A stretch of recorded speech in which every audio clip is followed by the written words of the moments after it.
In the barren heart of Arizona, a retired sheriff rescues a wounded canine left for dead by a brutal biker gang. As the dog heals, secrets buried beneath government silence and outlaw violence begin to surface. Alongside a fearless journalist, the sheriff uncovers a national network of trafficking and corruption, but the deeper they dig, the more dangerous it becomes. With enemies closing in and allies fading, justice may hinge on the one soul who can't speak, only act. The dog they tried to break may be the one to bring it all down. But the fight isn't over, not yet. Hold on a moment before we move forward. Let us know where in the world you're watching from. And if you're loving these stories, don't forget to hit subscribe. Tomorrow's episode is going to be absolutely mind-blowing. Out in the cracked silence of the Arizona desert, where the wind carried secrets and the horizon never blinked, something darker than sandstorms stirred. They called themselves the Crimson Fangs, a brotherhood of chrome and leather, freedom seekers, they said, outlaws with honor. But their loyalty was an illusion, and that illusion was about to bleed. There are moments in life that don't just test loyalty, they expose it. And for one K9, those moments arrived not with gunfire or glory, but with silence. Gristle had known engines before he knew grass. Born into the gang's fold, raised behind sheds and within fumes, he was trained, not as a partner but as a machine. His ears knew the roar of tailpipes like lullabies. His eyes had seen violence before they saw kindness. And Axel Diesel Kane, his handler, wasn't the type to offer kindness in any form. Diesel rode with the swagger of a man who believed in nothing except his reflection in chrome. He called Gristle a beast, not a name, not a partner, just something to use, like a wrench or a hammer. It was the kind of life that didn't leave room for mistakes, and yet, on a burnt red evening with the sun bleeding against the skyline, Gristle made one. The ritual was simple. Brutal, but simple. They called it the spine test. A sick joke, really. A trial where new recruits had to prove they could snap a spine without blinking, metaphorically if lucky, literally if Diesel was in charge.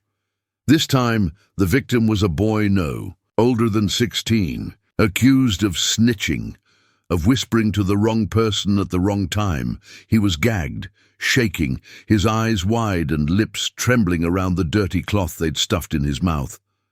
The desert was silent except for the buzz of cicadas and the idle grumble of bikes in the background. Diesel crouched beside the boy, flicking ashes from his cigarette onto the dry ground. "He's yours, Ghost," he said to the newest recruit, a wiry man with prison ink and shaking hands. "Do it right or don't come back." Ghost hesitated. The others hooted, jeered, elbows digging into each other. Then Diesel whistled, a sharp, practiced sound that sliced through the air. Gristle knew that whistle. It meant advance. He was trained to snarl, to lunge, to intimidate, not to question. But this time, he hesitated.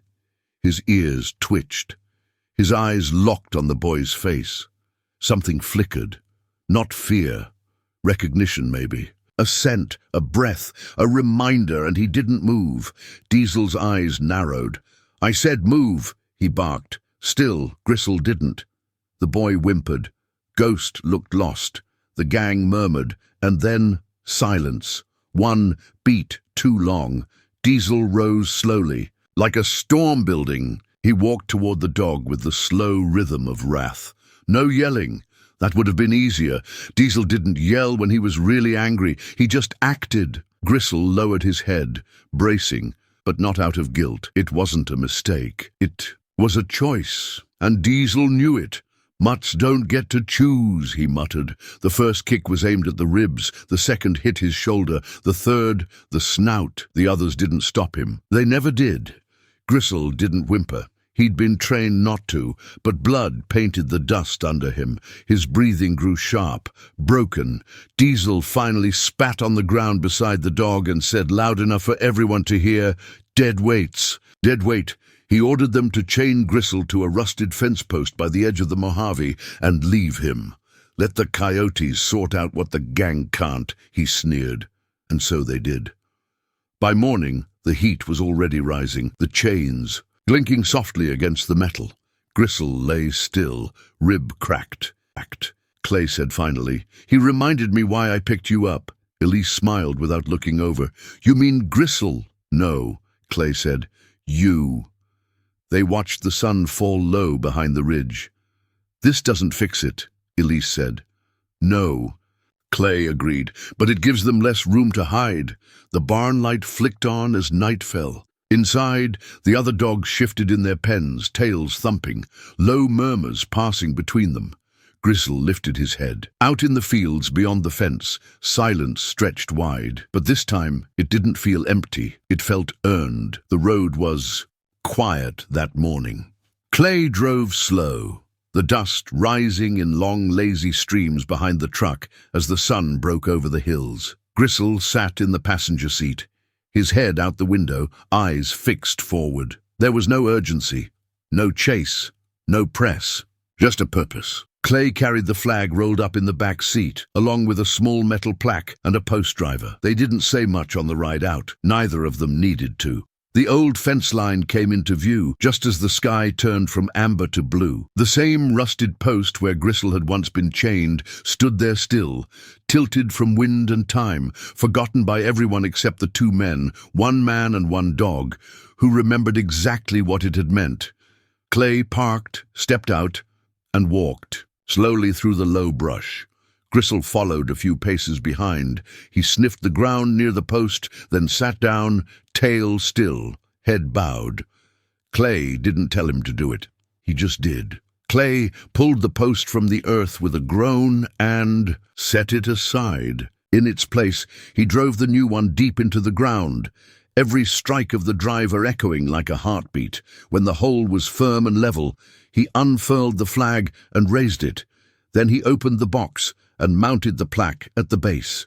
It read, "For the voiceless who barked louder than all of us." He stood there for a while, hand resting on the flagpole, looking out across the horizon. The same place they'd left Gristle to die was now a monument to every truth they had uncovered, every soul the world tried to erase.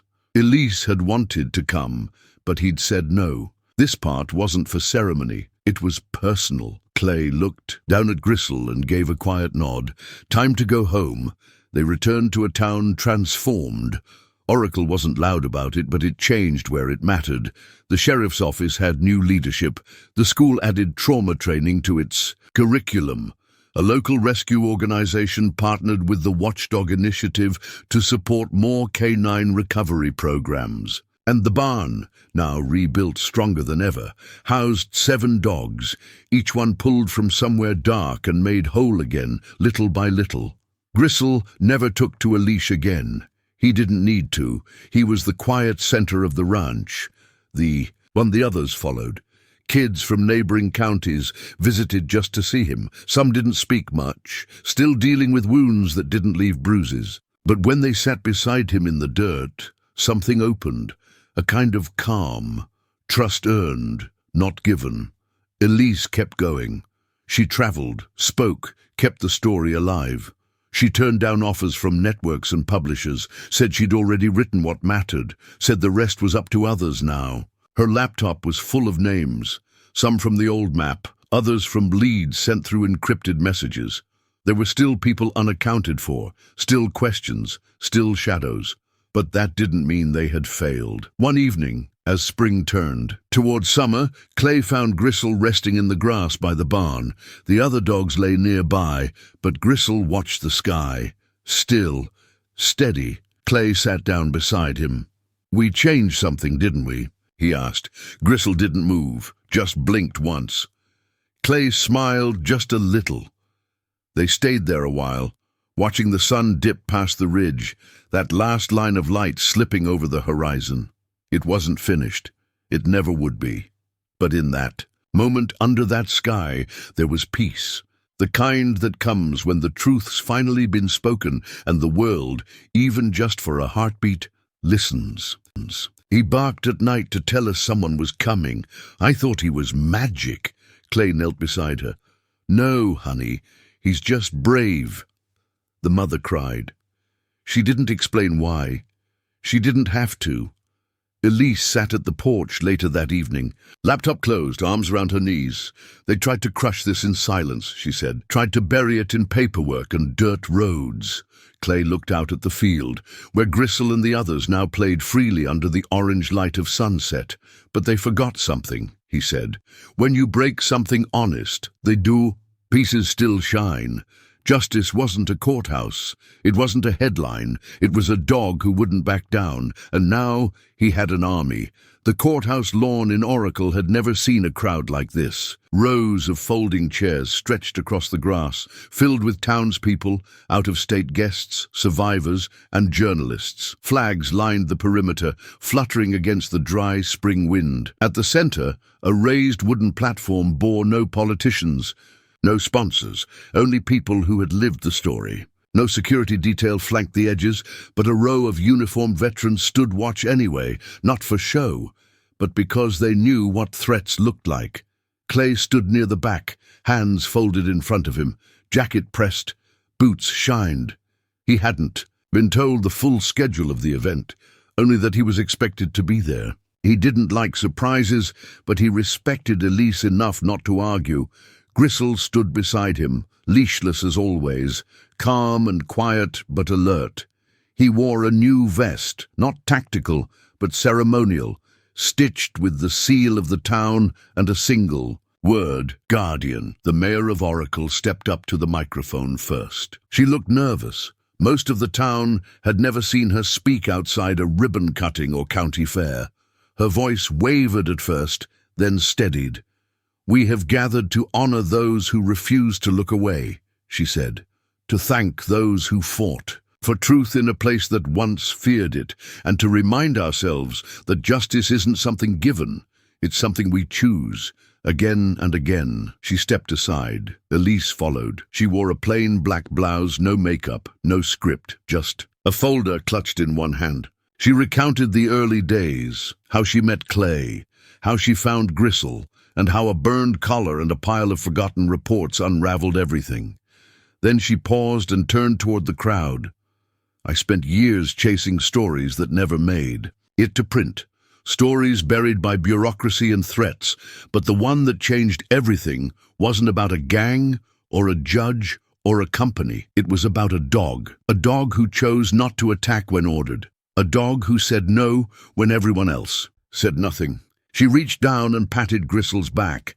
That moment became the beginning of the end for people who thought they were untouchable. The crowd remained silent. Some wiped tears. Others simply sat still, hands clutched, not blinking. Elise continued, "There's a boy here today, Daniel, who was rescued from one of those sites. He wanted to speak." Clay's eyes shifted to the left side of the stage, where Daniel stepped forward slowly. He wore a blazer too big for his frame and held a folded paper in both hands. His voice was soft, but it carried. "I remember hearing a dog bark," he said. "I didn't know why then, but I know now. He wasn't just warning us. He was disobeying the bad men. He chose to be good." He looked down at Gristle, and that helped me believe I could choose to live. Elise knelt beside the boy and whispered something into his ear. He nodded and stepped back. The mayor returned to the mic. "Today, by unanimous vote of the council, and with the approval of the state's Department of Public Safety, we award the Medal of Civilian Valor to Gristle, protector, survivor, and symbol of resistance." Clay hadn't known this part. He felt a lump rise in his throat that he couldn't swallow. The medal was brought forward in a velvet case. It was pinned, not around Gristle's neck, but affixed to the side of his vest. Clay stood beside him as the flashbulbs popped, the applause swelling, not loud, not wild, just steady, like the heartbeat of a town finding itself again. Later that evening, after the crowd dispersed and the folding chairs were stacked and hauled away, Clay sat on the steps of the barn. Gristle lay beside him, still wearing the vest. Elise joined them with 2 cups of coffee. They didn't speak for a while. That boy. Families whose children had vanished after tangling with gangs that used strange protocols. Some of it was noise, but not all. Clay listened to every call. Elise kept notes. The story wasn't fading. It was gaining shape, gaining names, gaining power. They had no illusions. This wasn't over, but for the first time, they weren't alone, and neither were the ones who came back. They arrived in pickups, minivans, and rusting sedans, parking shoulder to shoulder along the dirt road that led to Clay's ranch. At first, it was 5 or 6 people, then a dozen. By the afternoon, over 50 had gathered. Parents, siblings, veterans, shelter workers, former law enforcement survivors. They stood in the open air with hats over hearts and eyes red-rimmed, not just from grief, but from the weight of being ignored too long. Clay didn't invite them. Elise hadn't put out a call. They came because the story had found them, and for the first time in years, they believed someone was finally listening. A temporary stage was assembled near the new barn, nothing more than a raised platform of plywood and 2 mounted speakers. Clay stood beside Elise as she stepped forward to speak. She didn't deliver a speech. She told a story about a dog left for dead, about a man who found him, about names that were supposed to stay buried, and about what happened when they refused to let silence win. The crowd didn't clap. They didn't cheer. They simply stood there and took it in, every word, every image, every truth. Then, one by one, they began to speak. A woman told how her teenage daughter had gone missing 3 years earlier after a family court hearing tied to one of the now indicted judges. A man in a worn uniform jacket revealed that he'd once been offered hush money after stumbling on a strange camp during a border patrol rotation. A nurse described a little boy brought into her ER with a chipped collar still hanging from his neck. None of them had been believed. Not until now, Elise documented every testimony, recorded names, offered resources through the Watchdog Initiative. Clay didn't speak until the end, and even then he kept it short. No more waiting for justice. No more waiting for permission. We start making it ourselves. That day, the movement changed. What began as exposure became action. Within a week, town halls across 3 states hosted panels related to the investigation. Former gang members stepped forward to confess. Lawmakers scrambled to draft bills expanding protections for canine units used in criminal networks and increasing penalties for child trafficking through informal systems. In Washington, Elise returned to provide further testimony. She brought Gristle with her this time. The dog wore no uniform, no collar, no leash. He walked beside her freely, tail steady, eyes calm. He stood at the foot of the hearing table while Elise laid out the new data: more recovered children, more locations identified, and a growing number of confessions linked back to the Crimson Fangs and the Bravestone web of contracts. One congressman asked her, "How did you gather so much in so little time?" She looked down at Gristle. "Because people believe what they see," she said, "and they saw a dog who refused to obey cruelty." The room fell silent. Her second answer came from a different voice. Rachel Carrington, the former admin who'd gone public, testified next. She brought records, shipping logs, deleted emails, payments signed off by contractors and government agents alike. Her documents confirmed what Elise and Clay had only hinted at before. The abuse had been systematic, not a series of rogue actions, but a structured pipeline of silence, intimidation, and disappearance. The fallout was immediate. 2 senators announced early retirement. A federal judge was placed under investigation. Several Homeland Security contracts were suspended indefinitely, pending review. But for Clay, the real victory came quietly. The 4 rescued dogs had begun to change. Slowly, gently, the German shepherd with the scarred ear now let a teenage volunteer brush his coat. Another, once aggressive and shaking, curled beside Gristle each night. They were learning again, not how to obey, how to trust. One of the kids, from the Texas raid, returned with her mother to visit. They stood by the new paddock watching the dogs play in the dirt. The girl pointed to Gristle and whispered, "He was the one who barked." They sat together in silence.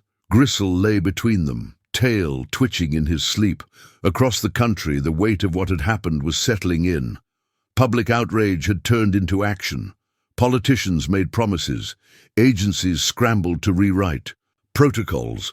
But Clay knew better than to mistake movement for justice. He'd seen outrage fade before, seen crowds disperse, seen stories buried beneath the next scandal, but this time felt different, because the truth wasn't just spoken. It had barked, and the whole country had listened. The wind moved differently on that cold morning. It carried something unfamiliar. Hope. Cautious and thin, like the first trace of rain after a long drought. Clay stood beside the new barn, staring across the ridge as the sun rose slowly behind it. Elise was already at the dining table, fingers tapping keys, updating the files with the latest documents unsealed after the federal hearings. Gristle wandered the yard, sniffing along the fence line with his usual calm, his movements slower now, not from age, but from the weight of everything he carried. A call came just after 8 a.m. It was a U.S. Marshal from a task force connected to the Justice Department. He didn't mince words. "We raided one of the sites, the one in Texas." Clay tightened his grip on the phone. "We found them," the Marshal said. 3 kids, 2 adults, and dogs. 4 of them, trained, scarred. One of them has a matching tracking chip. Elise looked up as soon as Clay ended the call. He didn't need to explain. She grabbed her notebook, nodded, and within hours they were on the road to Austin, where the survivors had been taken. The shelter wasn't much, just a retrofitted FEMA center turned holding facility, but it was quiet, protected, away from the press. They were led into a secured corridor where 4 K9s were being kept in separate kennels. Gristle came through. The door first. He stopped halfway down the hall, frozen. Then he took 2 steps forward, nose twitching. One of the dogs inside, a German shepherd with a shredded ear and a clouded left eye, lifted its head. Neither moved for a moment. Then the dog barked once. Gristle answered, and then everything changed. The handlers let them meet under supervision. But no one had to say anything. The dogs knew each other, that was obvious. They moved in a slow circle, sniffing, bumping shoulders, then sat beside each other in silence. Elise watched with her hand over her mouth. Clay didn't move, didn't speak. His eyes stayed on the scarred shepherd, the new one. "You know him?" the Marshal asked. "I think he's the one Gristle couldn't save," Clay said. "Until now." The kids were safe, though they barely spoke. The older boy, maybe 13, wore a hospital bracelet and carried a notebook he refused to let go of. The younger girl held the leash of one of the rescued dogs, gripping it like a lifeline. They didn't ask questions. They didn't cry. They just watched the people around them with wide, suspicious eyes. Back at the ranch, Elise dug deeper into the government's archived files. What she found wasn't surprising, but it was enraging. The dogs recovered from the Texas site had been part of a discontinued psychological program. Behavioral trust reinforcement units, the file said. They weren't just trained to guard or attack. They had been conditioned to manipulate emotions, bonded with kids, then taken away. Used to break them or silence them. No official report ever linked Bravestone to the program, but the connections were too precise to ignore. Clay didn't talk about it. He just added another line to the map on the barn wall and circled it twice. That night, one of the kids from the shelter, Daniel, the quiet boy, sent Elise a message. He'd drawn something on a scrap of paper and asked her to keep it safe. It was a picture of Gristle, standing in front of the other dogs, his head turned, his eyes sharp. At the top, the boy had written, "He never left us." The next day, Elise and Clay arranged to move the 4 recovered dogs to the ranch, not as pets, not for show, but for healing. Clay cleared out the side barn and built separate pens, each with soft beds, space, and access to the open field. Gristle seemed to understand. He walked them to their new quarters, then laid down at the gate, standing watch through the night. Word got out fast. Other shelters began calling, small towns with rumors of old compounds. Not every name had been spoken aloud, not yet. Still, the town kept changing. The mayor, once silent on gang activity, called for a public inquiry. The sheriff, who'd dismissed reports in the past, offered his resignation. New candidates rose. People who knew better now. People who had seen what hiding the truth could cost, and through it all, Gristle walked the land like he owned it. Kids came to see him, cautious at first, then bolder. He let them pet him now, let them sit beside him in the grass. He still watched every shadow, still snapped his head at every unfamiliar sound. But the tension was gone. He knew where he belonged. Clay watched it all from his porch, hat low over his eyes, coffee cooling in his hand. The town had awakened. It wasn't healed. It wasn't safe, but it was awake, and that was something. The headlines reached Capitol Hill within days. What had started as a back-channel investigation into a forgotten outlaw group was now front-page news on nearly every major outlet. Elise's exposé had gone national, not because it was scandalous, but because it exposed a rot too deep to ignore. The footage of Gristle standing guard during the siege, of Clay calmly naming a state judge complicit in abuse, and of survivors emerging from silence. Those images had burned into the national conscience. Soon the pressure became unbearable. Senators demanded hearings. Advocacy groups flooded congressional offices with letters and calls. Parents of missing children stood on courthouse steps holding photographs that no one had wanted to see before. Elise was invited to testify in Washington. Clay wasn't. He declined anyway. When she asked why, he said, "The dog said enough. My job was just not to let them silence him." She flew east with the hard drives in her carry-on and a list of names memorized. Back in Arizona, Clay kept the watch. He reinforced the gate again, installed new cameras, checked the motion sensors twice a day. Gristle stayed close. The dog seemed to know Elise was gone, and his patrols grew longer, slower, more methodical. Clay said nothing. He understood the pattern. They were waiting for a crack, some distraction, some slip. The Watchdog Initiative exploded in support. Donations poured in, most of them small. $20 here, $50 there. Notes attached said things like, "For my brother who was never found," or "For the ones who couldn't speak." Elise's inbox overflowed with stories, some unverifiable, some too specific to ignore. Names, locations, patches that matched. Old Crimson Fang's chapters now buried under new colors and different names. That was the problem. Diesel had been the face, but he wasn't the root. He was a branch, and the tree was older, thicker, still growing. At the hearing, Elise held her ground. Cameras caught her every word. She laid out the pattern of silence, the contracts hidden in logistics budgets, the untraceable shell companies. She played clips of Spitz's testimony, showed images from the warehouse, and then ended with the simplest moment of all. Gristle sitting beside a child in the grass, both of them staring into the same distance. That image aired that night on every network. No narration, just a caption. They tried to break him. They failed. After the testimony, one senator stepped down. 2 federal investigations were announced. A third was leaked. Elise didn't cheer. Neither did Clay. They knew how these things worked. A few heads would roll, a few names would be blacked out in redacted documents, and then the rest would vanish back into the folds of bureaucracy unless someone kept pushing. The public kept pushing. In cities across the country, murals began appearing. Some featured children, others showed dogs. One in Detroit painted a giant version of Gristle's silhouette beneath a quote, "They don't get to bury this." But with visibility came risk. One afternoon, Clay found a bullet casing on the edge of the pasture. Not recent, not fired, just left. A message. He called Elise, who was still in D.C., preparing for follow-up interviews. "They're testing boundaries," he said. "Then we don't blink." A week later, Elise returned to Arizona. She wasn't the same. Her eyes were sharper, her pace faster. She had seen the machine now, the full thing, and she wasn't impressed. "They're scared of the footage," she said that night on the porch. "Not just of Gristle, of everything he represents." They should be, Clay said. Diesel didn't sign checks. She knew he was right. They held a press conference the next day at the county courthouse. Survivors came, so did parents.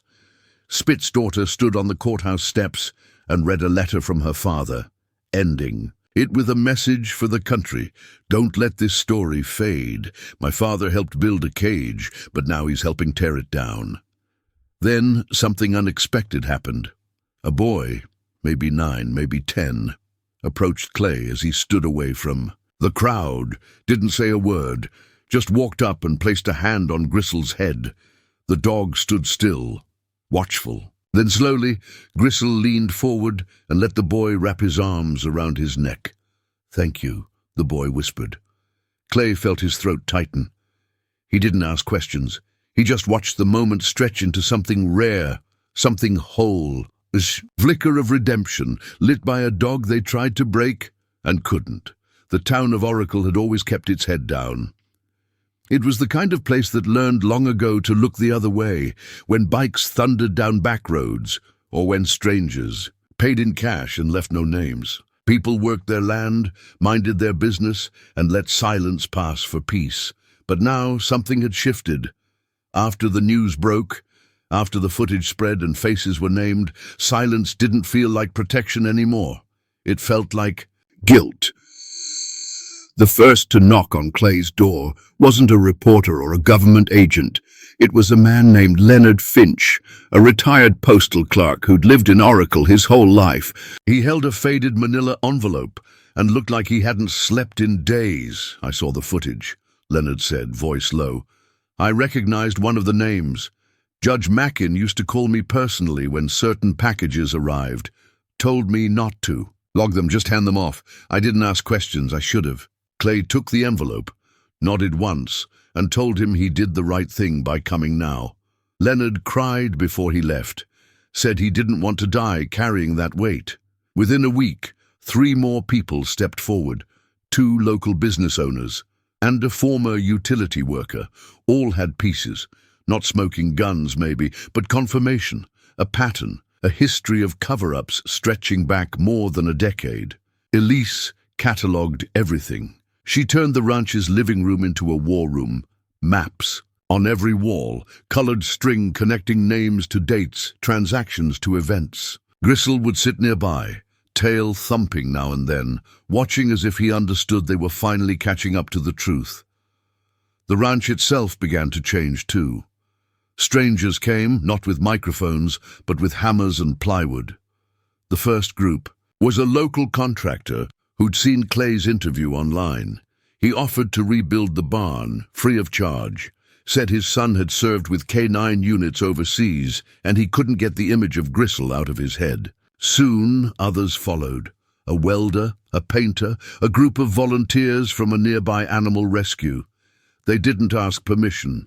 They just showed up and started working. The new barn rose slowly but with purpose. It had thicker walls, reinforced doors, and a space specifically for Gristle, cool, shaded, with windows that faced every direction. Clay never said thank you in words.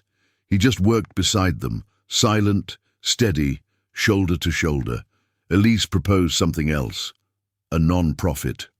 Something permanent, not just about Gristle or the Fangs, but about every system that failed to stop them. They named it the Watchdog Initiative. Its mission was simple: protect those too easy to forget. She filed paperwork, raised funds, and gave interviews. But Clay stayed home. He wasn't interested in speeches. He walked the land, checked the fence lines, kept his guns clean.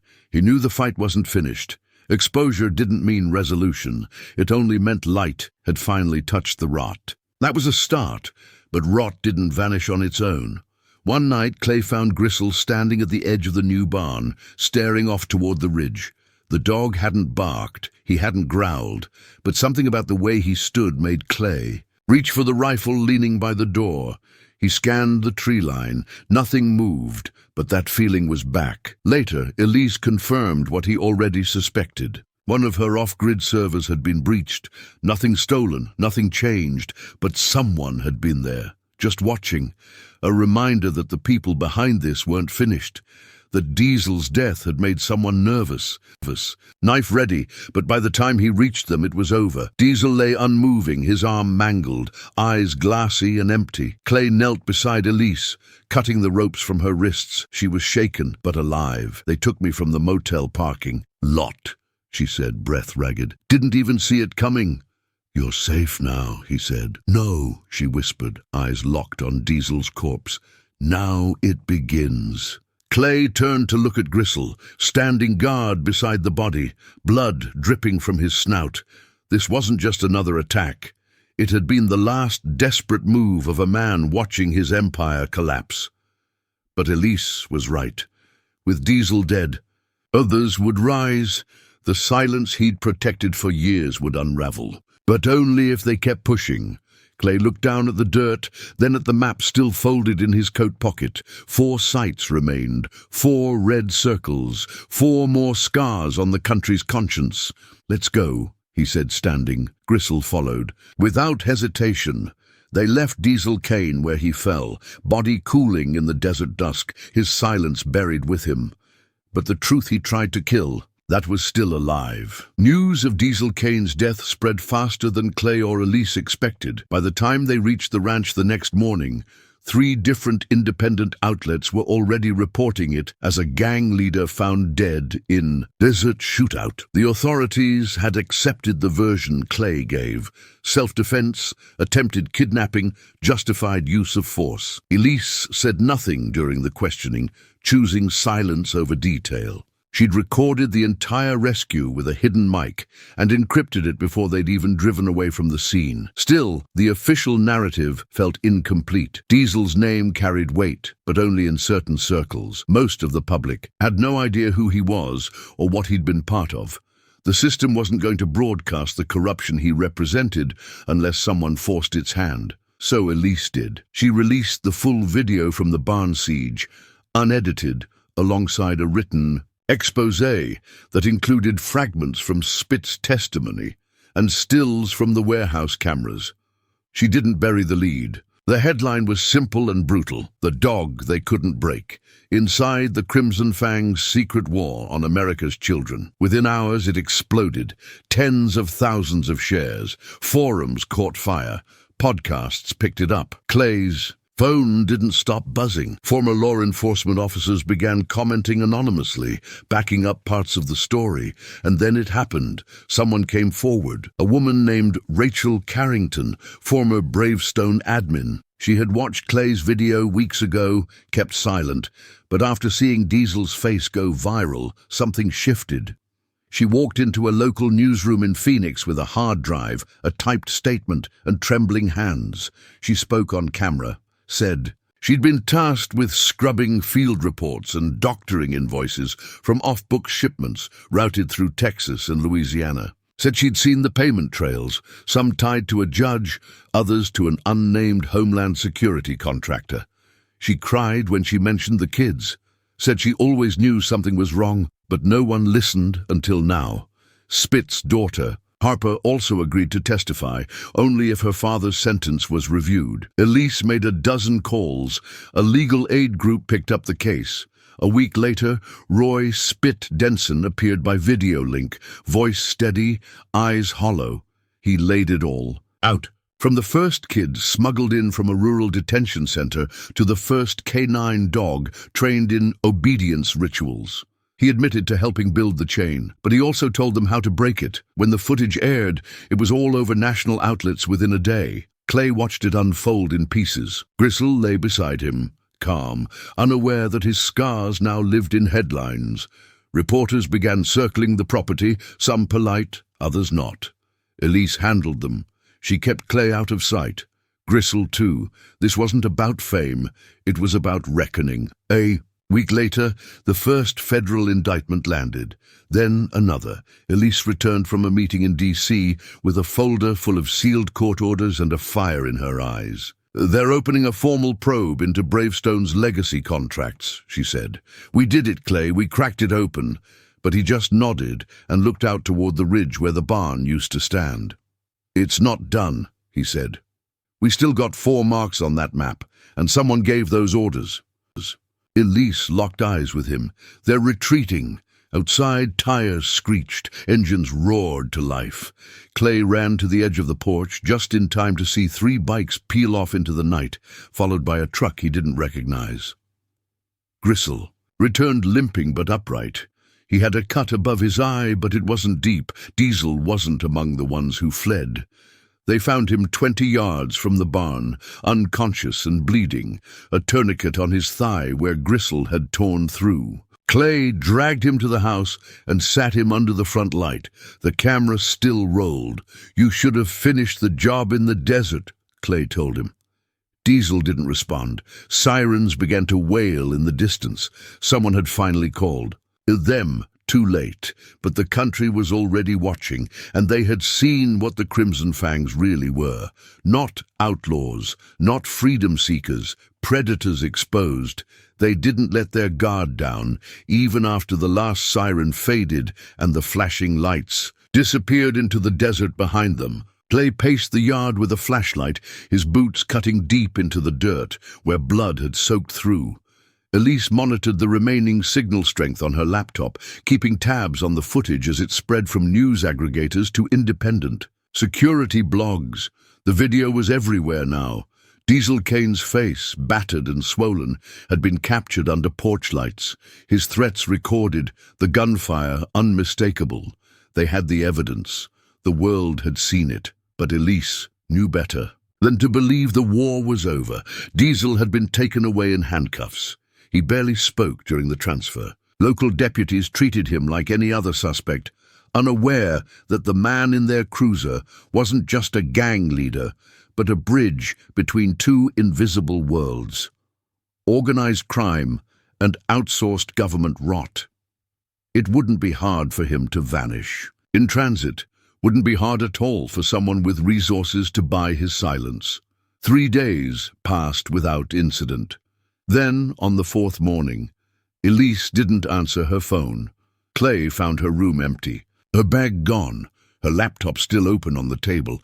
A single line of code blinked across the screen, a tracker signal lost. Panic sat heavy in his gut, but Clay knew better than to waste time on fear. She wouldn't have left voluntarily. Not without her equipment, not without telling him. He found the note taped to the back of her bedroom door. "Come alone, or she dies." There was no signature, no address, just GPS coordinates scribbled in red ink, and a time, 5:01 p.m. That gave him 6 hours. Clay checked the map. The location was an old service road outside Oracle, an empty stretch of land flanked by cliffs and dry gulches, perfect for a trap. He loaded the truck with supplies he hadn't touched in years: body armor, ammunition, a combat knife, the Remington. He'd carried on night raids back in his military police days. He opened the passenger door, and Gristle climbed in before he could even call him. The dog knew. He always did. By the time they reached the outskirts of Oracle, the sun was dipping low, casting long shadows across the dry brush. Clay parked a quarter-mile from the marked location and continued on foot. Gristle flanked him silently. Pause, barely making sound in the sand. The clearing came into view just as the light began to fade. An old shack stood at the edge of a ravine, roof half collapsed, the air thick with the smell of gasoline and oil. Elise was tied to a chair at the center, bruised but upright, defiant. Her eyes locked on Clay, and he saw the slightest shake of her head. "Don't rush in." A figure emerged from the shadows behind her. Diesel, bandaged, limping, his leg still healing from the bite Gristle had left him with, but his eyes burned with hatred and something else, desperation. He held a pistol low at his side, the barrel dark with wear. "You had to push it," he said. "You could have walked away, let it fade. But you dragged it all out into the sun." "You burned the wrong bridge," Clay said. "She exposed you. That scares you more than prison ever could." Diesel smiled, teeth bloody from a split lip. "There's no prison coming, not for me." He raised the gun toward Elise's head. Clay didn't wait. He fired once, then again. The first slug hit Diesel in the shoulder, spinning him sideways. The second struck the pistol, sending it flying into the dust. Gristle lunged before Diesel could recover, tackling him to the ground.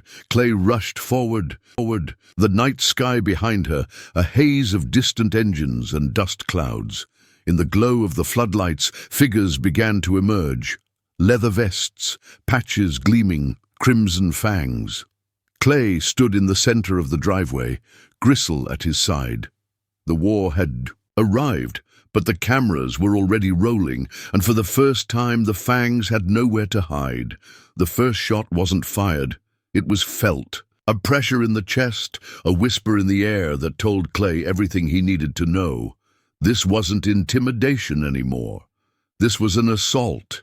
The crimson fangs didn't shout demands. They didn't peel in with roaring engines like they used to. They surrounded the property like wolves. Slow, deliberate, confident. Clay counted at least 12 men in view, with more moving in the shadows beyond the tree line. Their bikes sat behind them in silence, a perimeter of chrome and steel. Elise held the live stream steady, phone locked to her tripod, broadcasting every frame in real time. Viewers climbed into the thousands within minutes. She had tagged every contact she'd ever worked with, journalists, attorneys, whistleblower groups. They were watching. Gristle stayed close to Clay's right side, not growling but alert, his muscles coiled like rope, eyes never leaving the figures creeping along the fence. Clay's rifle was loaded, his sidearm tucked at his hip. There would be no warning shots, a voice finally called out from the dark. Calm, familiar. Mercer! You made yourself a problem. Diesel stepped into the floodlight, hands open, leather vest buttoned over a black thermal, eyes like a man already planning what would burn first. You called out Mackin, Diesel continued, pacing toward the porch. That was your mistake. That's above me. Above this club. You brought heat to people who don't get hot. You brought death to people who didn't deserve it, Clay replied, voice loud enough for the camera. That's what this is. You don't care about your patch. You care about silence. Diesel smirked. You really want to fight over a dog? Clay took one step forward. No, I'm fighting for what they tried to make him do, and for every kid that never came back. The tension cracked like ice under pressure. Diesel's smile vanished. He gave a subtle hand signal. The first gunshot tore through the night, splintering the front gate. Elise ducked behind a pillar, phone still rolling. Clay fired back instantly, dropping the shooter behind the old corral. Gristle launched forward, teeth bared, dodging to the side as more shots followed. Clay moved with precision, falling into old muscle memory, retreating toward the side wall where he had rigged cover. Metal, plates behind hay bales, angled perfectly. Smoke filled the air. Diesel's men advanced in a slow arc, staying wide, looking to flank the house. Clay picked off two more, the rifle steady in his grip. Every shot was a warning that this wasn't going to be an easy night for anyone. Inside, Elise uploaded mirrored footage to every cloud account she had access to. The live stream wavered, signal strained but still held. The comments section filled with frantic messages. Call police. They're being attacked. We're recording everything. Another shot rang out, this one closer. A bullet hit the front pillar, chipping stone. Elise flinched but didn't move. She set the phone on a second tripod facing the yard and crawled to the back window. Gristle returned, blood on his muzzle, unharmed but breathing hard. They're closing. In, Elise whispered. We have maybe 10 minutes before they try to breach. Clay nodded. Then we make it cost them. He reached under the porch and triggered the first set of charges. They weren't lethal. He wasn't looking to kill more than he had to. But the sound was deafening. 3 homemade concussion traps detonated along the perimeter, scattering the attackers, throwing 2 off their feet. Screams followed. Gristle bolted again, chasing one down into the dark. Clay moved through the kitchen, firing through the back window, buying time as Elise shifted positions to guard the rear. Signals holding, she said. They're watching. This unfold in real time. One of Diesel's men tried to climb the porch. Clay met him at the steps, slammed the butt of the rifle into his face, then dragged him into the open for the camera. We are under attack by known affiliates of the Crimson Fangs. If anything happens to us, you have proof, he said clearly. It would start with a trail of footprints disappearing into the dust. The trap had to be perfect. Not loud, not flashy, just believable. The Crimson Fangs didn't chase panic, they crushed threats. So Clay and Elise needed to become one. By the time dawn cracked the sky, Elise had already laid the first seed. A post on a low-traffic whistleblower forum went live with a single image.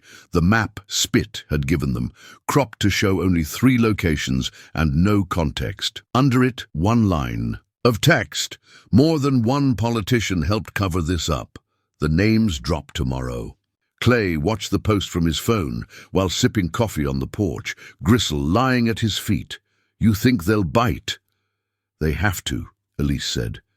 If they don't, it means they're more scared of exposure than they are of us. Either way, we learned something.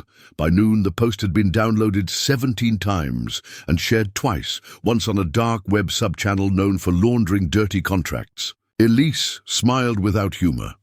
They saw it, and they're scrambling. That night, Clay recorded a video. It was short, direct, and clear. He sat at the dining room table, his old sheriff badge sitting in front of him. Elise stood behind the camera, her hand trembling slightly. They had rehearsed it 3 times. On the 4th, Clay didn't read from notes, he just spoke. My name is Clay Mercer. I served 21 years in law enforcement. I've arrested murderers, smugglers, and liars, but nothing I've seen prepared me for what I found on my land 3 weeks ago. They burned my barn. They left death threats. They tried to silence the only survivor of what they did, a dog they discarded like garbage after he refused to follow a cruel order. He paused, lifting the badge and setting it aside. I'm done being silent. I have a list of names. Officials, gang leaders, handlers, and enablers. One of them is a sitting state judge. If anything happens to me or to Elise Maddox, those names go public, no delays, no redactions. Elise ended the recording and uploaded it to 5 different file mirrors. The next morning, she posted it on a single social media account under Clay's name. No caption, no hashtags, just the truth. Within 6 hours, it had been viewed 10,000 times. And that night, the gate camera triggered. 5 bikers appeared in the grainy footage, silhouettes bathed in moonlight, walking up to the fence without headlights. They didn't leave a mark, didn't say a word, just stood in the dark, watching the house. Clay played the footage back 4 times. It's a warning, he said, but it's not the last. It wasn't. 2 nights later, a drone buzzed over the property at 3:14 a.m. Elise scrambled out of bed, grabbed her camera, and recorded it. It wasn't military grade, but it was fast and carried a small IR lens. A scout. They're planning something, she said, and they're getting impatient. Gristle remained by the door at all hours, his body rigid, eyes never closing. For more than minutes at a time, he had begun to act differently too, circling the barn before every meal, growling at nothing visible, reacting to the scent of oil even more intensely than before. Clay noticed, and he understood. The dog was reading the air like a soldier, sensing what no human could name. The next evening, Elise walked into the kitchen, her phone shaking in her hand. "It's them," she whispered. Someone had commented anonymously under the video post. "You're bluffing. You don't have names. You want to make it real, Mercer. Call out one. Let's see if you're serious." Clay didn't hesitate. That night they posted a second video. Same table. Same lighting. Clay stared into the lens with the weight of a man who'd buried too much. Judge Ronald Mackin, Harlan County. "I know what you buried under your name. I know who you protected. I have your voice on tape from 2017 discussing relocation quotas and payment processing through Bravestone. I suggest you lawyer up." Then he stood and left the frame. The video went viral overnight at 4:52 a.m. Gristle barked twice, sharp, alert. Clay was already up, rifle in hand. Motion lights flared across the field. At the edge of the property, headlights appeared. 3. Bikes, then 2 more, then 6. They weren't hiding anymore. "Elise," Clay said, eyes never leaving the horizon, "start the stream." Within minutes, Elise's social media page went live. She held her phone steady from the porch. Elise stepped out first, scanning the perimeter, camera in one hand, flashlight in the other. Gristle jumped down from the truck bed and sniffed the wind, ears angled forward, tail stiff. Spit's message had been clear. Check the crawl space. Under the south wall. You'll find the key there. The front door was off its hinges. Graffiti sprayed across what remained of the drywall.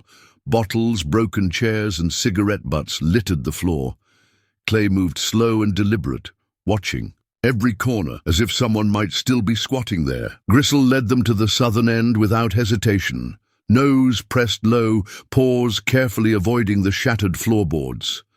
Elise found the hatch beneath a layer of plywood covered in insulation. She pulled it back, coughed at the rising dust, and shone her light into the gap below. Got it. Clay held the board up while she crawled in. Seconds passed. Then he heard her voice, muffled but clear. Found something. She emerged a minute later, dirt streaked across her arm, holding a heavy black binder sealed in a ziplock. Inside was a map, hand-drawn, layered, marked in red and black. A crisscross of routes across 4 states, 5 major hubs circled in. Read beneath the map were notes, sketches, initials, dollar amounts. And at the bottom, written in Spit's blocky scrawl, "These are the ones that never shut down." Elise flipped through the pages slowly, each one another nail in the coffin of plausible deniability. There were names, a list of transaction codes that matched Homeland Security contract archives, and dispatch dates for what appeared to be extraction or relocation missions. But they weren't labeled as human trafficking. They were labeled as recovery ops. "These aren't just safe houses," Elise said. "They're processing sites. For kids, for dogs, for people they wanted off the grid." Clay leaned over her shoulder, reading in silence. One site was marked in red with the word "burned" beside it, likely the one they had already uncovered. The others were still active, or at least unverified. 1 in Nevada, 2 across Texas, and 1 near the Louisiana border.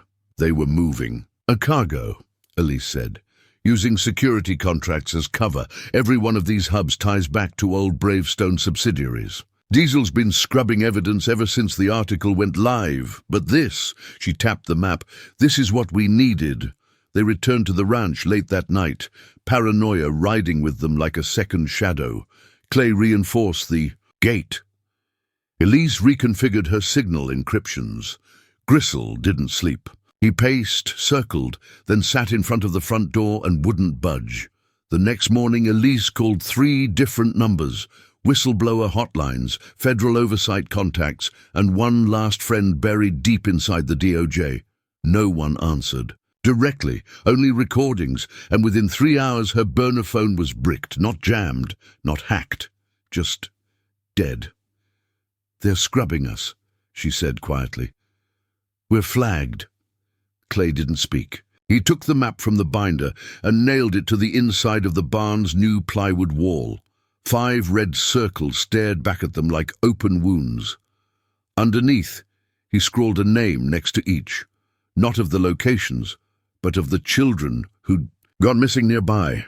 Elise's files had at least that much. 15 kids, dates, locations, all unsolved, all in range of a Crimson Fangs route. "They're cleaning house," Clay said. "We're running out of time." That night, Gristle alerted at the far end of the property. Clay grabbed his weapon, flanked the side, eyes cutting through the dark. No one appeared, but at the gate, nailed to the wood post, was another scrap of leather.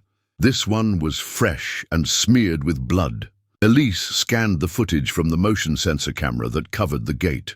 A man had approached just after midnight, wearing a black hoodie, moving like he'd done it before. He never showed his face. He nailed the scrap, turned, and vanished into the dark. Clay replayed the tape over and over. "They're watching. Every move. Then we go quiet," Elise replied. "They expect us to push everything public, but that's not how we win this." She looked over at the map again. "We bleed them out. Quiet. Slow. One red circle at a time. Clay nodded. Once, and Gristle, still watching the door, growled low in his throat. War was coming, but it wouldn't start with a bang. Commuted to 8 for cooperation. Last I checked, he was doing time in Arizona State. Clay crossed his arms. How reliable? He hates Diesel, she said. More importantly, he's got a daughter.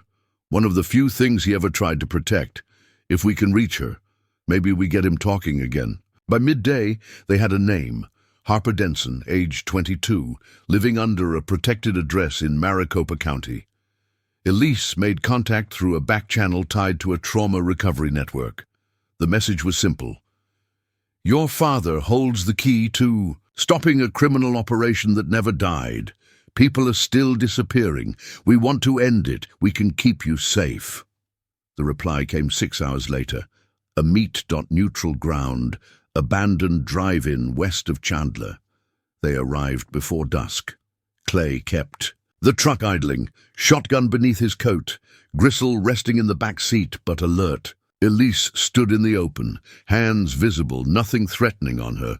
Harper arrived on foot, skinny, nervous, a hoodie pulled low over her face. She kept her distance. You got 5 minutes, she said. Elise didn't waste a second. Your father saw what Diesel did. He knew about the kids, the dogs, the disappearances. He gave up names in exchange for time, but not everything. We know there's more. We need it, and we need him to say it on record. Harper scoffed. You think they don't monitor his calls? His cell? You go near him and the Fangs'll know before you leave the parking lot. We won't contact him directly, Elise said. We want you to get a message to him. He talks. We'll protect you. All the way through. Harper looked at Clay, then at Gristle through the window. Her face changed. That's the dog, isn't it? I saw the photo. They trained them to tear people apart. My dad said they made the animals watch executions to condition their instincts. The Diesel thought it made them loyal. Clay's voice was gravel. Your father knows the layout of their sites, knows their safe houses, their routines. You want out from under this? You want your name to mean something other than daughter of a Fang? Help us. He helps us. Harper looked down, jaw clenched. Then she pulled a folded note from her jacket and dropped it on the ground between them. He already told me what you'd say. He's willing, but he wants proof you're serious. She walked away before they could reply. The note gave a time, a place, a payphone near the prison perimeter. 1 call, 3 rings. If they were bluffing, it would end there. The next morning, Clay stood at the payphone, the desert wind kicking dust into his boots. Elise waited in the truck, recording equipment already rolling. Gristle sat motionless. Clay dialed the number. 3 rings, then a voice. You're late. Roy, you know what happens if they trace this, right? We're not here to waste time. You want your daughter safe? You help us. A dry laugh came through the receiver. Funny, that's what they said when they turned me, and I still ended up rotting behind steel while Diesel got richer. Your daughter's already a target. That silenced him. Clay continued. We've got enough evidence to start fires, but not to burn it all down. You do. Names, routes. Who's still paying? What those dogs were used for? The whole story. You don't know the half of what I know, Spitz said. They used the dogs to test recruits. Told them to kill the animals if they failed drills. If a rookie hesitated, the dog died.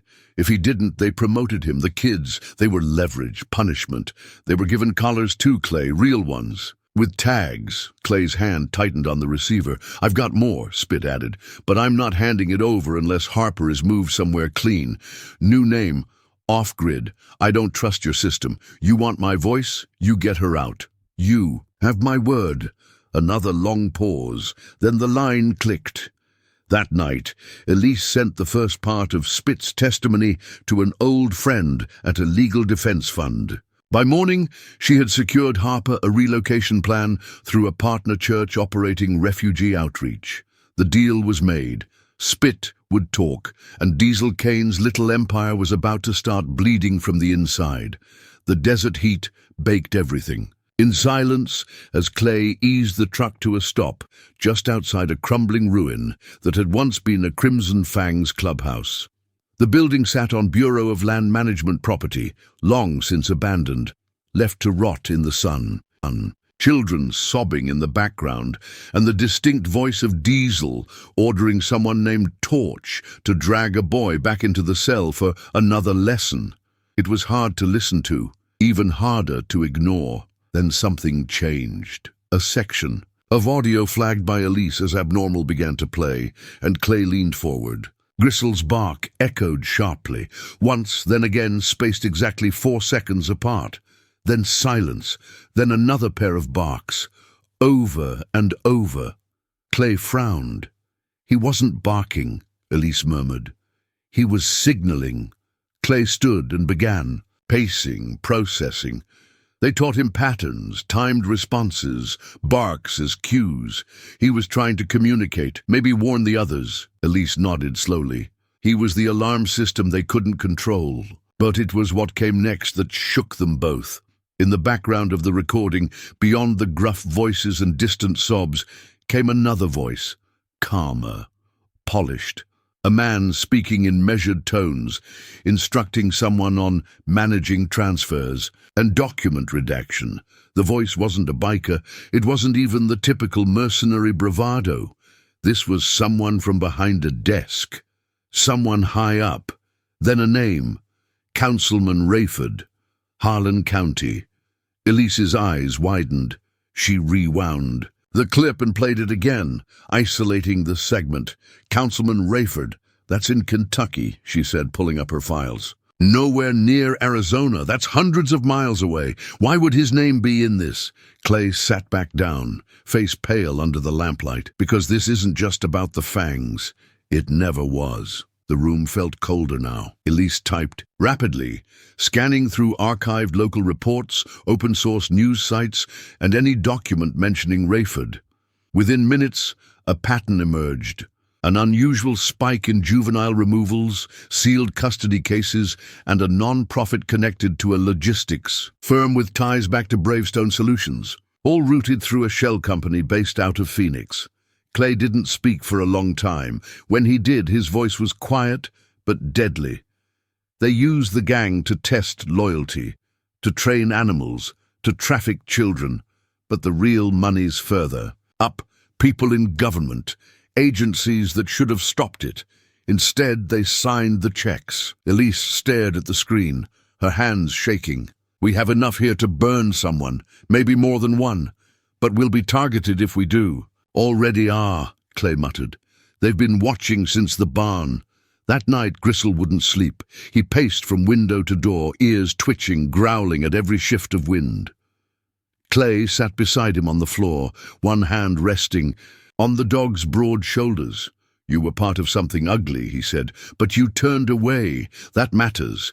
And now we use what they gave us. Elise stayed up past 3, encrypting files, transferring backups to cloud vaults and off-grid servers. She wrote up a report detailing everything, names, dates, audio transcriptions, hard drive metadata, and attached the original files. She didn't send them to the media, not yet, but she saved the document in 5 separate locations, each under a different alias, each with a dead man's trigger linked to her disappearance. Clay watched her work, then stepped outside to the porch. The night air was heavy. Far in the distance, coyotes howled. Someone's gonna die over this, he said, and he wasn't wrong, because by the next morning, Elise received a text on her secure line. No name, no signature, just 6 words. We know the dog is still alive. The sun hadn't yet touched the valley when Clay stepped outside, shotgun slung low, eyes scanning the gravel road that led down to the gate. The air was unusually still. Gristle stood beside him, stiff as iron, his stare fixed on the mailbox. Inside the house, Elise rechecked the message for the 100th time. No reply, no trace. Whoever had sent the warning had covered their tracks well, but the implication was clear. Diesel knew Gristle lived, and if he knew that, the clock was already ticking. They needed leverage. Not another file, not another burned warehouse, something human. Elise paced the porch as Clay leaned on the railing, his silence turning heavy. Then, almost as an afterthought, she said it aloud. "Spit." Clay raised an eyebrow. "Roy Denson," Elise clarified. "Used to run with the Crimson Fangs back. In the early days. Got out after a bad run in Tennessee. He flipped on the gang in 18 and cut a deal. 20 years for trafficking. And the kind of silence that only existed where people were meant to be forgotten." Elise double-checked the coordinates. "This is it," she said quietly, though the confirmation felt hollow. The place looked dead. That was the point. Clay parked behind a cluster of rusting shipping containers. They approached the building on foot. Gristle took point, moving low and smooth, every step deliberate. Clay swept the corners with his flashlight, but kept the beam narrow. Elise carried a small camcorder and a second burner phone loaded with an encrypted recording app. The back entrance was unlocked. Inside, the air was stale and wrong. The walls were lined with thick insulation, soundproofed. Dust lay untouched across rows of empty crates. But it was what sat beyond those crates that changed everything. A stairwell led down to a sublevel, one Elise hadn't seen on any of the building permits, not even the fake ones. Clay went first, gun drawn. Elise followed with the camera. At the bottom of the stairs, the door was steel, scratched from the inside. He forced it open. The room beyond was cold, despite the desert above. 4 concrete cells lined the far wall, chains bolted into the floor. Crayon drawings, faded and sun-bleached, were taped haphazardly to the cinder block. A toy truck sat in the corner, its plastic wheels melted and warped. No movement, no sound, just the stench of rot and bleach. Gristle stepped in last. The moment his paws hit the concrete, he stopped. His head lowered, his breathing changed. He paced along the floor, then toward one of the far corners, sniffing, whimpering. Clay knelt beside him and placed a hand gently on the dog's shoulder. "That's it, isn't it?" he whispered. "You've been here." Elise moved from cell to cell, recording everything. She found a security panel near the back, wires long since cut, but the hard drive was still mounted behind the casing. "I can extract this," she said, already opening her bag. "If there's footage, even fragments, this could be it." They stayed for 2 hours. Back at Clay's ranch that night, Elise connected the salvaged hard drive to her laptop. The files were degraded, but not erased. The first images came slowly, choppy frames of a room bathed in red light. Figures moving, in and out, men in vests. A child's voice crying. Then another figure appeared, Diesel, no mask, no attempt to hide. He shoved a boy to the floor, pointed to Gristle, visible in the corner of the frame, tethered by a short leash to a metal pole, and barked an order. Gristle didn't move. The boy was dragged away. Elise hit pause, her hands shaking. Clay sat. Across the room, fists clenched around the arms of his chair. Gristle lay in the corner, eyes closed, chest rising slow and shallow. He remembered. All of it. She sent a copy of the file to her last remaining source inside Homeland Security. The reply came back within 20 minutes, out of jurisdiction, no follow-up, no questions, no request for evidence. Elise stood slowly, staring down at the computer screen like it had betrayed her. "They know," she said. "They've always known." Clay walked to the window and looked out across the land, dry, cracked, unforgiving. And they're still letting it happen. That night, he sat with Gristle beneath the stars, the remains of the barn smoldering in silence behind them. He spoke in a low voice, not to the dog, not really to himself either, just to the weight in the air. "They made you part of it, used you like a weapon. But you didn't break. You walked out. That matters, boy. That matters more than they ever." Counted on, and Gristle, as if understanding every word, pressed his muzzle against Clay's side, then looked out into the dark, listening. Something was coming. They all felt it, and this time no one was hiding. The sound of Gristle's breathing filled the silence in Clay's living room as Elise loaded the final audio files. The hard drive from the warehouse had yielded more than just security footage. It had voice data too, hours of it. The collar that once wrapped around Gristle's neck hadn't just been for tracking. It had been recording, training sessions, abuse, rituals, conversations carried out in whispers and threats. Elise had isolated segments with usable audio, and what she was hearing now was worse than she imagined. Clay sat nearby, jaw tight, hands folded across his chest. The laptop's speakers played fragments, commands barked in code. They've made a mistake if they think that's all it takes. Later that day, Elise published a portion of the story. Nothing direct, just enough to hint at what they'd uncovered. Anonymized photos of Gristle, the chip, the barn fire, a warning shot meant to stir whispers. By nightfall, it had done more than that. The article went viral, picked up by independent outlets and watchdog blogs across 3 states. The story had legs. Unfortunately, so did the threats. The next morning, someone keyed Elise's car at the motel. Not a random act. Each line carved a word into the paint. Liar. Her laptop was untouched, her files still secure, but it was the message that mattered. She packed up and moved into Clay's spare room that afternoon, Gristle trailing her movements like a shadow. Neither she nor Clay said anything about the deeper concern they both shared, that the gang wasn't just reacting now, they were escalating. That evening, a second fire erupted, this time not on Clay's property, but in town. A bar that used to serve as a local hangout for the Fangs, now abandoned, went up in smoke. Arson was obvious. But the timing, that was message number 2. A photograph of the burning structure was posted to a private forum Elise once used to source intel. The caption read, "Cleanup begins." Clay took a walk that night, flashlight off, footsteps soft along the edge of the pasture. Gristle walked with him, nose to the wind, ears high. Halfway around the property, Gristle froze, stared into the dark. Clay raised the shotgun, breath held, but nothing moved. Then, at the edge of the field, he found it. A scrap of leather, nailed to a fence post. The same blood seal. "They've crossed the line," Clay said, voice quiet but resolute. When they returned, Elise was waiting with a new email she had decrypted from her burner account. It referenced a shipping container registered under a shell company linked to Bravestone. The address traced back to a warehouse outside Tucson, one that hadn't appeared on any official zoning map since 2012. She leaned over the kitchen table, pointing to the coordinates. "This is where they're taking the kids, or where they took them before.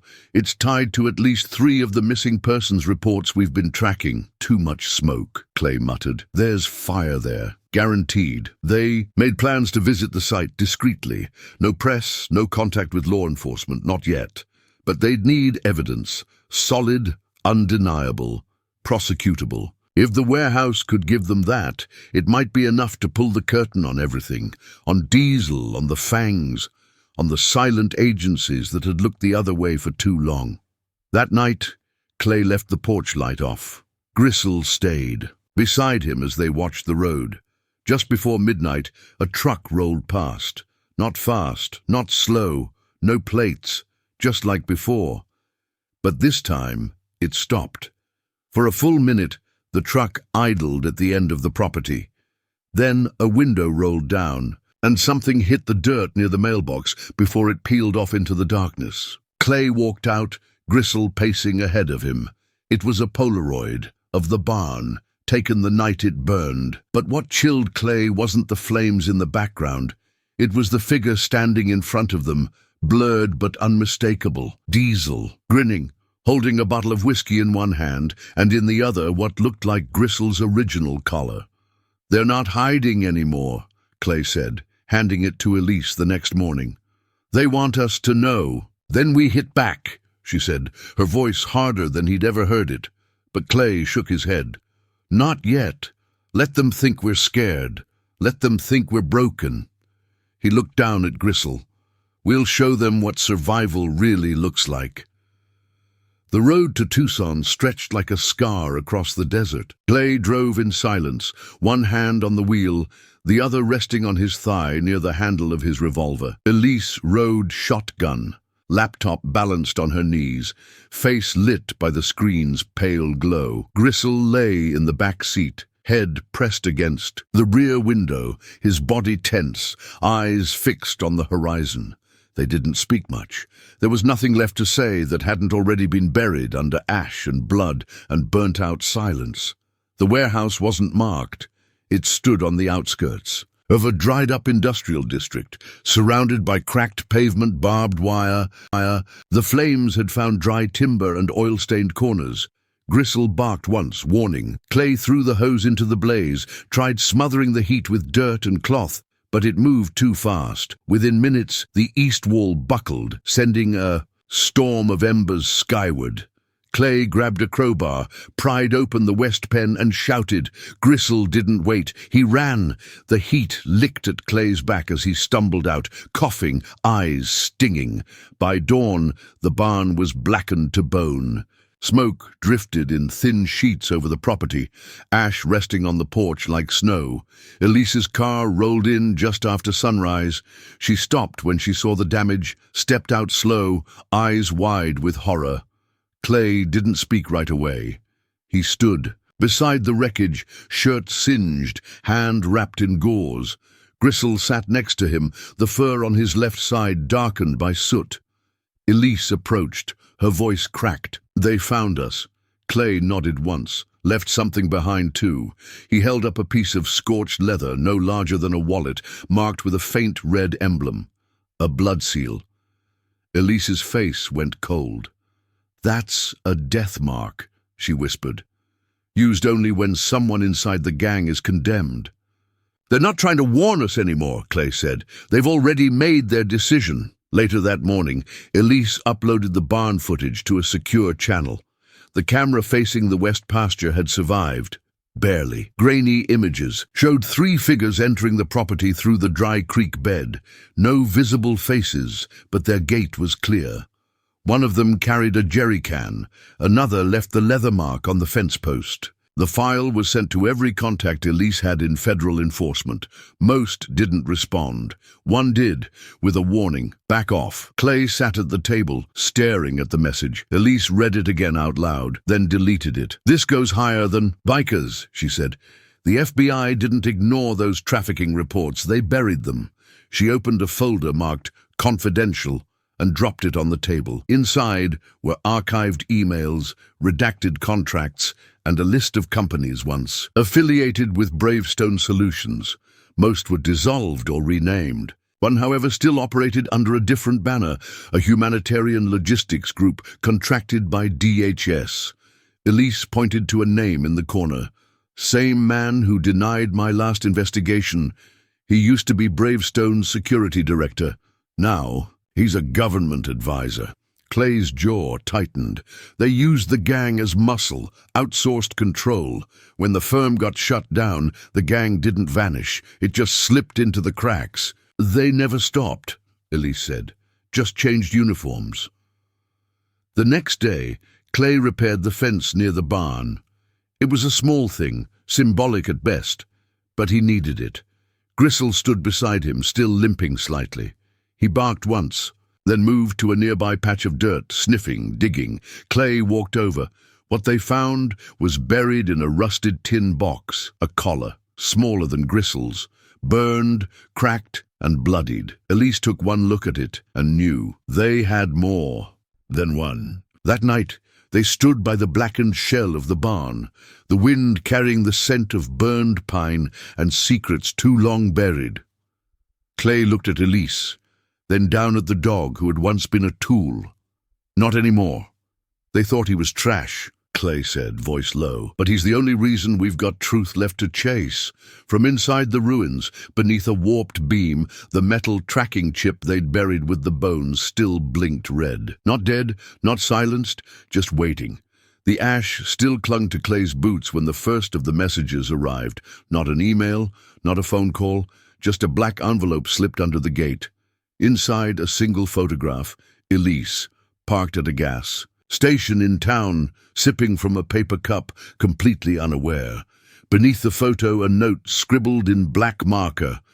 "We're closer than you think." Clay stared at it for a long time before setting it down and walking to the shed behind the house. He hadn't touched the gun safe in 5 years, but the combination was muscle memory. He pulled out the old Remington, a short-barreled .870 with a custom grip, and loaded it slowly, each shell clicking with finality. Gristle watched from the doorway, tail stiff, body alert. He understood. Elise arrived minutes later, gravel crunching under her tires. Clay met her halfway, handed her the envelope. She scanned it, jaw tightening, eyes narrowing behind her glasses. Never made it to trial. No official case.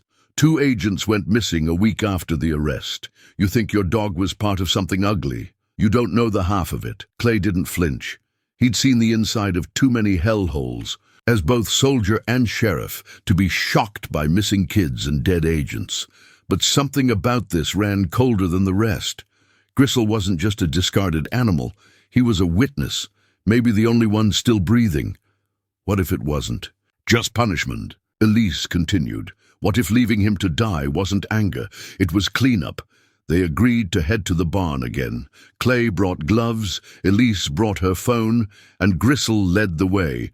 Nose low, tail still, steps deliberate. Near the eastern wall he stopped. Clay watched as the dog sniffed, circled, then began to paw the floorboards. Clay knelt beside him, running his hand across the wood until he felt it, a seam too straight to be natural. With some effort they pried the boards loose. The stench hit first. Clay turned his head. Elise covered her mouth, buried just beneath. The floor was a small bundle, wrapped in plastic and coated with dirt and mold. Clay opened it carefully. Inside, wrapped in cloth, were bones, small, child-sized. Alongside them, a worn denim jacket with the same red skull insignia printed across the back, and another tracking chip, deactivated but identical to the one they'd found on Gristle. Elise stepped back, visibly shaken. "They used this place," she whispered, "years ago, as a drop point or worse." Clay didn't speak. He stood up, bones cracking under his weight, and stared at the broken floor. He remembered when the barn was just a barn, when his wife still lived here, when he thought justice meant paperwork and a courtroom. But this was different. This was buried evil. He buried the bones again, but not to forget. To protect what they had uncovered until it could be turned over safely. Elise uploaded every image, every scanned file, every shred of information to her secure server. Then she made a call, but the government didn't answer. 3 hours later, Clay sat alone in the porch chair, whittling a small piece of pine into nothing in particular. He watched as Elise sat at the far end of the property, tapping furiously at her laptop, occasionally glancing at Gristle like she was afraid to blink. The dog hadn't left the edge of the barn since they'd reburied the bones. His silence had changed. It wasn't watchfulness anymore. It was mourning. That evening, a truck passed by the property, slower than usual. Tinted windows. Clay saw it, Gristle saw it, but it didn't stop. The next day, Elise sat across from Clay at the breakfast table, eyes rimmed with red. "I pulled up something I shouldn't have," she said. "The chip. Matches old inventory from a PMC, Bravestone Solutions, officially disbanded in 2014 for alleged trafficking violations.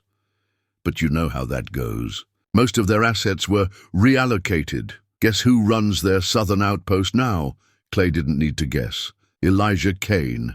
Diesel. Outside, Gristle growled once, deep and slow, as the wind picked up across the ranch, and for the first time in years, Clay Mercer went to the attic, opened a locked chest and pulled out his badge.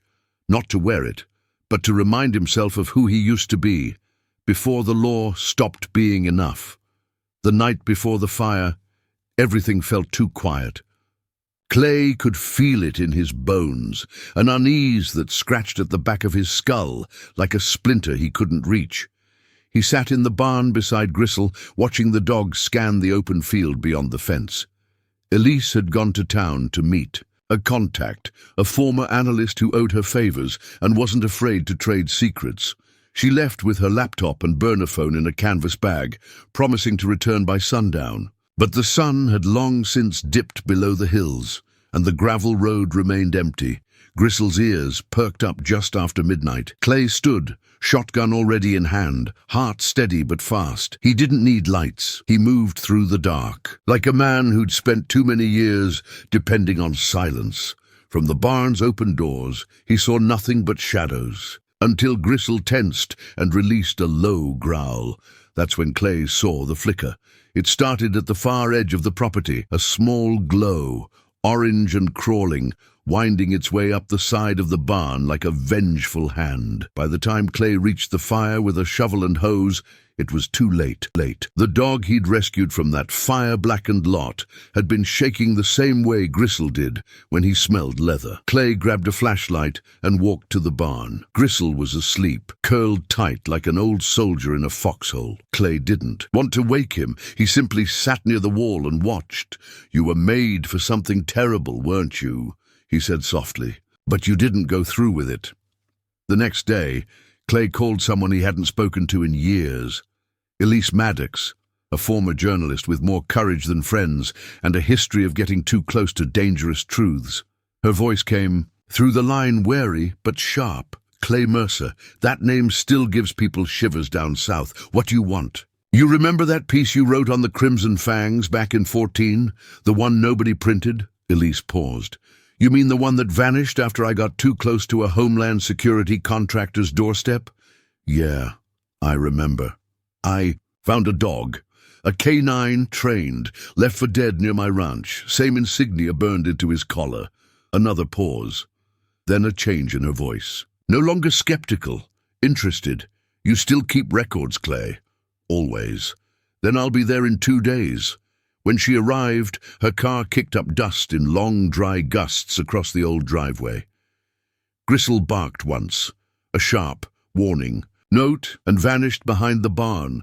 Elise stepped out, a notepad already in her hand and sunglasses reflecting the old man's expression. "You weren't lying," she said, eyes scanning the fence, the porch, the dog's prints near the barn. "You really found one." "I didn't find him," Clay corrected. "He survived." Over coffee, Clay told her everything. The day he found the dog, the reactions to oil, the hesitation during the so-called initiation. Elise listened in silence, scribbling furiously. "Diesel Kane," she muttered after a while. "Used to run security for a private military firm out of San Antonio. Got let go in 2014 after an internal trafficking investigation. Nothing stuck. A month later, the Crimson Fangs resurface with new members, new compounds, and disappearances that nobody connects. You think this dog was used in those rituals?" Clay didn't answer. He didn't have to. Later that evening, Gristle began digging at the north side of the barn. Not aggressively, deliberately. Clay walked over with a shovel, kneeling beside him. After 20 minutes of slow, patient work, they hit something metallic. Buried under dirt and splinters, wrapped in old canvas, was a small, square tracking unit. Clay stared at it in disbelief. "Why'd they chip you, boy?" he murmured. "What were they keeping tabs on?" Inside the house, Elise took the device and hooked it to her tablet. "This isn't GPS," she said.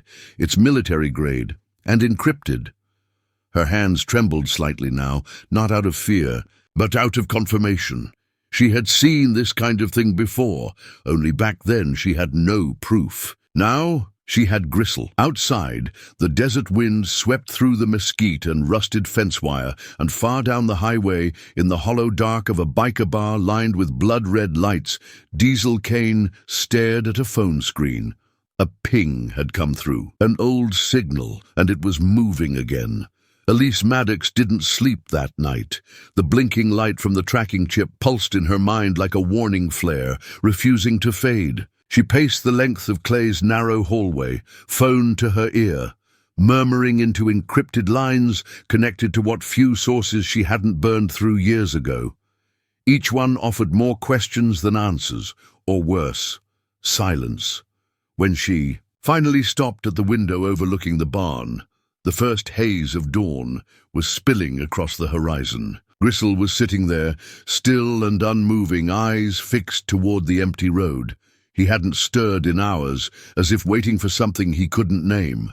Clay found her in the kitchen, already on her second cup of black coffee. He poured his own, neither of them saying anything for a while. Eventually, Elise pulled out a folder from her bag, worn, faded, taped at the corners. She spread the contents across the table, photos of biker compounds, maps with red lines drawn from New Mexico to Nevada, mugshots, autopsy reports. One picture stood out. A boy, no older than 14, wide-eyed and dirty, handcuffed to a metal rail behind a compound fence. His name was never confirmed. Elise had labeled him Subject 12. That photo came from a raid in 2015, she said. His stare enough to silence the man. He was a tool, and a broken one at that. You don't get second chances in this club. But deep inside, Diesel felt something twist, not guilt. Guilt had been burned out of him long ago. It was more like a splinter, small, irritating, but dangerous if left alone. 2 days passed. By the third morning, Clay found Gristle standing on all fours, stiff but alert. The dog had started patrolling the edge of the property, slow and deliberate. When Clay approached him with food, Gristle didn't cower anymore. He just waited, watched, trusted in his own way. Later that evening, Clay noticed something odd. Gristle reacting violently to the scent of his leather gloves, growling, tail stiff. The moment Clay took them off, the dog relaxed. Clay blinked, frowning, and pulled the gloves closer to the dog's nose again. Same reaction. Then he pulled a small can of motor oil from the garage shelf and twisted the lid open. The dog's reaction was instant. Ears flat, muscles tight, growl rising again. Clay stared down at him. What did they do to you? The next day, Clay pulled an old photo album from the bottom drawer of his desk. He flipped through it until he found what he was looking for, a grainy black and white picture of a burned-out compound. A few old patches from his days as a sheriff, including one confiscated from the Crimson Fangs during a drug raid in 2007. Same insignia as the one burned into Gristle's collar. He made a call. The voice on the other end was tired, cautious. Clay, been a while. Yeah, too long. I need to ask about an old gang. You mean the Fangs? They ever use dogs? A pause, then a sigh. Depends what you mean by use. There were rumors, some real sick rituals, loyalty tests, drug runs. You find something? Clay looked down at Gristle, who was asleep beside the porch steps. Yeah, I found something. He hung up the phone. Diesel, meanwhile, had received word through a back channel that a man had been seen hauling an injured K9 into his truck a few miles out of their turf. The description matched Clay Mercer. Diesel grinned. Well, looks like someone picked up our trash. Then his grin faded, because Gristle wasn't trash, he was property, and Diesel always reclaimed what belonged to him. Clay Mercer rose before the sun, same way he always had since retirement. The only thing that changed was the weight behind his eyes, heavier now with the presence of a dog that refused to act like one. Gristle didn't whine or wag his tail. He watched, always watched, every movement, every sound, analyzed like a soldier waiting for something to go wrong. Clay recognized that look. It was the same one he used to see in the mirror after the badge came off and the nightmares moved in. By the end of the week, Gristle had begun patrolling the barn perimeter at dawn and dusk. Not out of habit, out of duty. Clay tried calling him in with whistles, even a gentle clap. Nothing. The dog responded to movement, not sound. Orders weren't something Gristle accepted. He obeyed routines, not people. Clay didn't take it personally. If anything, he respected it. Survival rewires a creature, changes what it means to be loyal. That afternoon, while hammering fresh planks into the south fence, Clay's hand brushed a bucket of used motor oil.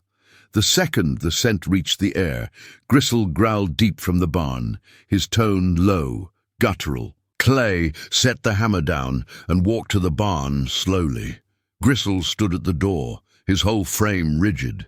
Clay kept his hands visible, his voice calm. "It's just oil, son," he said. "Ain't no threat here." Gristle didn't relax until the bucket was sealed and removed. Clay stared at the dog for a long while afterward, heart sinking with the realization oil wasn't just oil to Gristle. It was a memory, a warning, a trigger. That night, Clay sat at the table with a glass of bourbon he hadn't touched in months. The TV buzzed quietly with static. He wasn't watching. He was thinking. Back to a raid in Tucson in '09, where they'd pulled 3 trafficked teens out of a biker-run trailer. The gang had left fast, like rats ditching a sinking ship, but one of them, Clay remembered clearly, had tried to take a dog with him. The same insignia had been stitched into his jacket, crimson skull with wings. Clay had dismissed it then, just another gang, just another crime scene. But now, tongue dry and eyes burning, the scent of oil still lingered in the air, but it wasn't the roar of bikes that came next. It was a quiet truck. An old one, tires crunching on gravel, with a dented front bumper and a faded sheriff's sticker. Half scratched off, Clay Mercer wasn't looking for anything that morning except peace. But peace, he'd long learned, never stayed quiet for long.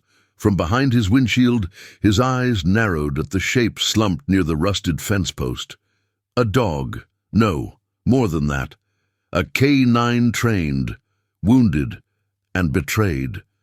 Clay stopped the truck, sat for a long minute, then opened the door and stepped into the sun, the dust curling around his boots like memories he didn't want. He approached slowly. Gristle didn't growl, didn't move, but his eyes followed every step. Clay crouched beside him. "Someone did a number on you, didn't they?" he murmured. That's when he saw the collar. It was singed, dirty, but beneath the grime was a burned insignia, a skull with wings. Crimson ink faded under heat and time. Clay's jaw tightened. Crimson fangs. He knew that mark, and he knew trouble when he saw it. He reached into his back pocket and pulled a small bolt cutter from the emergency kit in his truck. With one swift motion, he snipped the chain. "Come on," he said softly. "Ain't your fault you were born into hell." He didn't expect the dog to follow, but Gristle stood, trembling, and did, because sometimes even a dog knows when the worst is over, and when something better might begin. And in that quiet, scorched corner of Arizona, as Clay Mercer guided a limping animal into the shade of his old ranch porch, the war that had once been buried behind whispers and biker tattoos began to stir. Again, the Mojave wasn't known for mercy. Heat rose from the cracked earth in shimmering waves, warping everything into ghost-like illusions. It was a land that forgot things easily, bones, rusted metal, broken machines, but it would not forget. The blood left behind by Gristle, his prints dragged and stained, told a story in the dirt that only one man had stopped long enough to read. Clay Mercer leaned against the frame of his old barn, the morning sun cutting hard lines across his face. He was in his 60s, body still strong but voice softened by years of choosing silence over confrontation. The dog, if you could still call Gristle that, lay in the shade, ribs showing through his coat, eyes half-lidded from pain. Clay had cleaned the worst of the wounds, stitched where he could, given water slowly. But it was the collar that wouldn't leave his mind. That burn mark, the crimson fangs. He hadn't heard that name in nearly a decade. But once you wore a badge, even a retired one, you didn't unlearn those emblems. He sat beside Gristle on the porch, boots tapping softly against the wooden floorboards. "You're not just a stray, are you?" he muttered, more to himself than to the animal. Gristle lifted his head, his eyes sharper now, studying Clay with a watchfulness that unnerved him. Clay had seen that look before, in war dogs used by the army, trained to sense violence before it started. This one wasn't just any old mutt left for dead. Someone had made him into a weapon, and then thrown him away when he disobeyed. Late that afternoon, Clay climbed into his truck and drove into the nearest town, a weathered place with more boarded windows than open ones. He stopped at a small supply store and picked up bandages, canned food, and antibiotics. On his way out, he noticed a man watching him from across the parking lot. Thin, leathery face, long braid tucked into a faded bandana. Not from town. Back. At the ranch, Clay set up a cot in the barn's corner. Gristle limped inside without needing a command. That night, as Clay sat drinking lukewarm coffee, the silence broke. Gristle growled, low and deep, eyes fixed on the distance beyond the property line. Clay stood and followed his gaze, hand brushing against the old shotgun by the door. But there was nothing in the darkness. Not yet. Miles away, in a desert lot surrounded by nothing but sagging fences and piles of scrap, Diesel stood with his arms crossed, watching a group of men drag equipment into the back of a van. One of the younger bikers stepped up beside him, voice uneasy. "You sure it was a good idea to leave him there?" Diesel didn't blink. "He failed. That's all there is. Still, it's a war dog. Could come back on us." Diesel turned slow.